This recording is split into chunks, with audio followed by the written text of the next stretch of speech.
এখন টেস্ট করতেছি K8 microphone, wireless মাইক্রোফোনটি দিয়ে। আর এতক্ষণ আমরা বয়া M1 দিয়ে সাউন্ড দিছিলাম পুরো ভিডিওতে। আর K8 এর সাউন্ডটা জাস্ট টেস্ট করার জন্য আপনাদের দেখাইতেছি। তো এই ওয়্যারলেস মাইকে 20 মিটার পর্যন্ত দূরে থেকে কথা বলা যায়, সেটা টেস্ট করার জন্য আজকে আমরা ছাদে উঠলাম, যে দেখি কত দূর পর্যন্ত যাওয়া যায় আর সাউন্ড আসবো কি না ঠিক জানা নেই। 10 মিটার হইব, সাউন্ড আসতেছে কিনা ভিডিওতে হয়তো বুঝে যাবো, আমি এখান থেকে বুঝতেছি না কত দূর পর্যন্ত এটা সাউন্ড যাবে।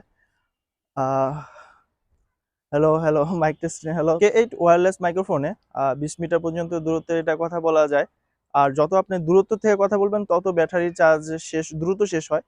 আর এটা মূলত 2 থেকে 3 ঘন্টা হাইস্ট গেলে কথা বা রেকর্ড করা যায় আরকি। আর এটার বাইরের যে নয়েজ গুলো আছে খুব ভালোভাবে রিডিউস করে। আপনারা যারা প্রথম দিকে ব্লগিং বা ভিডিও শুরু করতেছেন, K8 চাইলে আপনারা নিতে পারেন। যারা আউটডোরের ভিডিও শুট করবেন তাদের কাছে K8 একটি ভালো ওয়্যারলেস মাইক্রোফোন, কম বাজেটের মধ্যে। আপনারা চাইলে বিভিন্ন অনলাইন শপের থেকে K8 মাইক্রোফোনটি কিনতে পারেন। আর আমাদের প্রথম ভিডিও ছিল K8 ওয়্যারলেস মাইক্রোফোন, ওয়্যারলেস নিয়ে।